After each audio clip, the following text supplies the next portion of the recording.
nagbabalik po ang Love, Tony Pet and Everything. Yes! Live na live po tayo rito sa Barangay San Vicente sa Diliman, Quezon City. Sa bawat barangay, mga kababayan, hindi mawawalan ng kwento na talaga namang aantig sa ating mga puso, magbibigay ng inspirasyon at kung ano-ano pang mga magagandang mga pakiramdam na naibibigay ang mga kwento. Ano? Yan ang ibabahagi natin dito sa Bidang Noypi. Hindi matatawaran ang sipag at pagiging mapamaraan nating mga Pilipino. Kahit na maraming pagsubok, hindi tayo basta-bastang pinanghihinaan ng loob na magpatuloy at ilaban ang araw-araw, gaano man ito kahirap. Kagaya na lamang ng Bidang Noypi sa Barangay San Vicente, Diliman, Quezon City na si Jenny Bacat. Ipinapakita ni Jenny na hindi hadlang ang kanyang dinaramdam na kapansanan para magpursige at magsumikap na maghanap buhay. Mas kilalanin pa natin siya at alamin ang kanyang Bidang Noypi story dito lamang sa Love, Tony Pet and Everything. Yan na kasama natin this morning si Ma'am Jenny Bacat at ang kanyang Si Sir Bernard. Sir Bernard Bacat. Na lagi sila talagang magkasama, hindi pwedeng mapaghiwalay. Oo. Bati muna tayo sa ating mga manonood dito, Ma'am Jenny. Ayan. Magandang umaga po sa lahat po ng sumusubaybay sa programang Love, Tony Pets, lahat po sa AllNet 25 po. At gusto ko rin pong batiin at pasalamatan po ang aming masipag at mabait na punong barangay, Kap Melchor Mangusip, at saka kanyang buong council po. Yun! Kasi yun naman talaga, sila naman talaga for the order din ang kapakanan ng kanilang barangay. Sir, kayo Sir naman Bernard, po! bati naman po Sir tayo. Bernard! Ayan, narinig po tayo. Opo. Sa una sa barangay ay Kapil at sa lahat ng mga tumulong. Yun! Maganda, inspiring ang kwento Yes. na Sir Bernard at si Ma'am Jenny. Si Ma'am Jenny ay 45 years old, na mommy of 2 kids. Isang 23-year-old at isang 21-year-old. Pero sa kanyang unang panganganak daw kasi, sa unang pagbubuntis niya, napansin niya na parang lumalaki na yung kanyang Right na leg. Opo. Kaya maaari niyo po pa ikwento kung ano pong nangyari at ano po ang inyong karamdaman. Opo, ako po ay may lymphedema pre-cox, stage 3 po. So, nagsimula po ako talaga na lumaki po yung pakos nung nagbuntis na po ako ng 3 months. Kasabay po, habang lumalaki po talaga yung tiyan ko, is lumalaki rin po talaga yung paa ko. Okay. Ma'am, sorry po. Gusto rin namin malaman, ano daw yung naging cause mo? Kasali ba yun sa pagbubuntis? Paano po yun? Ano po ma'am, sabi po kasi is yung kulani ko daw po sa may singit. Hindi na daw po kayang dalhin nung nagbuntis po ako. Kumbaga late reaction po siya. Okay. Ano pong naramdaman niyo? Ano naging sintomas po nito? Ano po, Habang nagbubuntis po kayo? Ano po sir ma'am, sobrang pigat po. Okay. Masakit po siya sa loob. Makirot po yung mga ugat. Tsaka sobrang init po. I think dahil din sa bigat, ano? Kasi parang sinasabi mo, parang nanginginig na. Yes May po, pakiramdam. oo po, parang pag umakyat po yung init is parang pakiramdam ko po, sasabog po ako sa sobrang ano. Okay. Pasensya no. Hindi mo. Okay lang po, okay lang po. Hindi po, okay lang. At ito po inyong karamdaman, ang kanyang karamdaman ay lymphedema pre-cox stage 3. Yes. At ito'y hanggang sa stage 4. Ano po? Okay. Ngayon po nasa stage 3 kayo, ito po ang inyong ang kondisyon ngayon. Ano po? Oh, wow. Opo. Diyan ho ba ay napacheck up nila? At ano mo daw ang sabi ng doktor? Pwede mo siyang operahan? Paano po?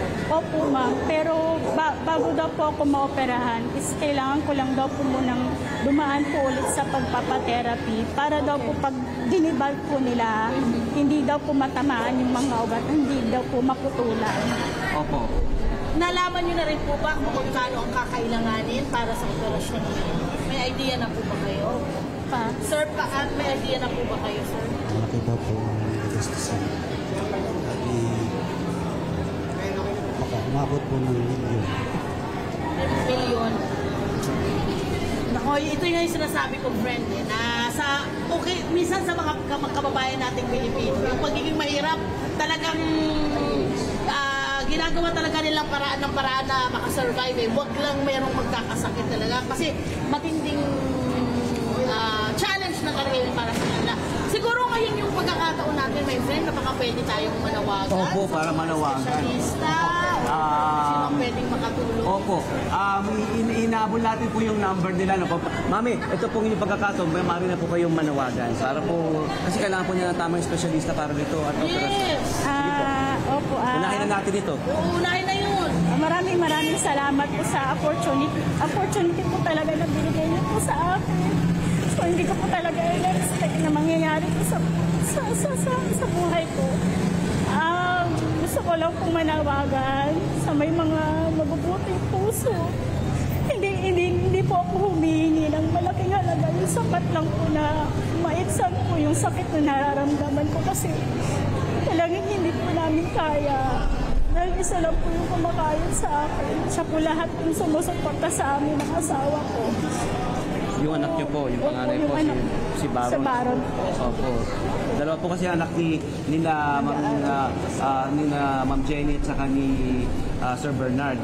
At yung panganay po ay nagtatrabaho na. Opo. At medyo siyempre ay Yes. malaki ng responsibilidad. Pwede natin pakita, direct, pakita natin po ito. I-tilt down natin, pakita natin. Ang sabi niyo po Hanggang taas po ba yan? Opo, hanggang dito ito eh. Buong leg Ayan po, pala para po sa mga ito, kababayan diba? natin, papakita natin ito. Oo, para lang makita po ninyo. At sana po yung ating mga kababayan, kami na rin po, hihingi na rin po kami in behalf po of Ma'am Jenny Bacad.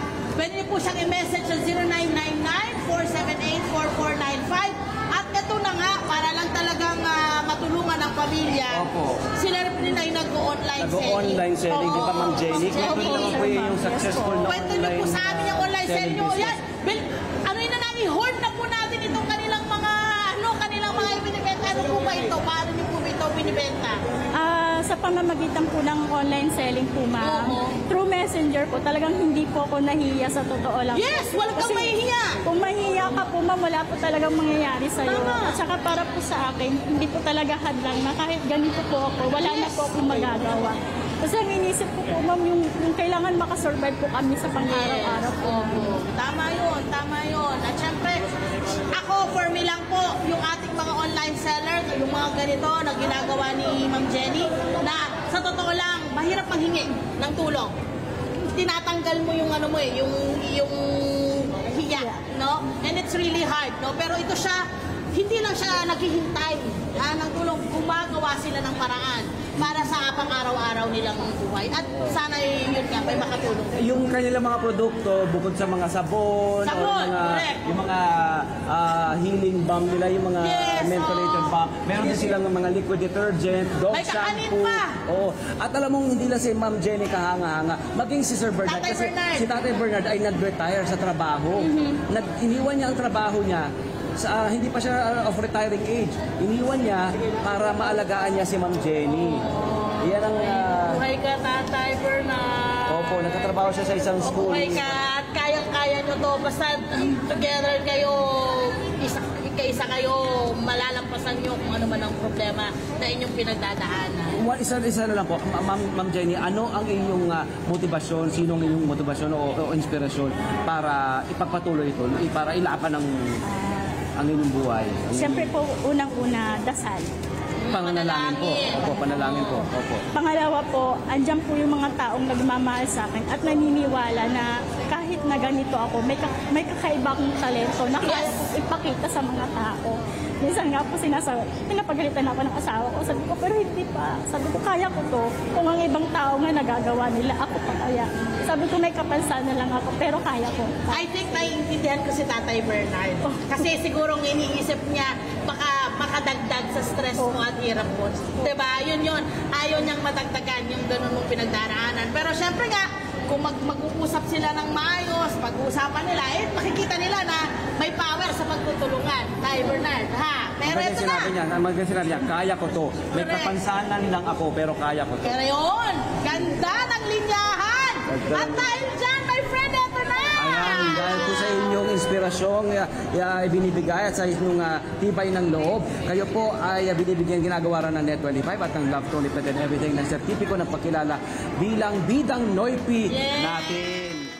Hello po mga Kanet 25! Si Kuya Tony Pet po ito mula sa Love Tony Pet and Everything. For more Love Tony Pet and Everything updates, just click on our subscribe button and follow us on our Net25 social media pages at Net25 TV and at Net25 Entertainment Facebook.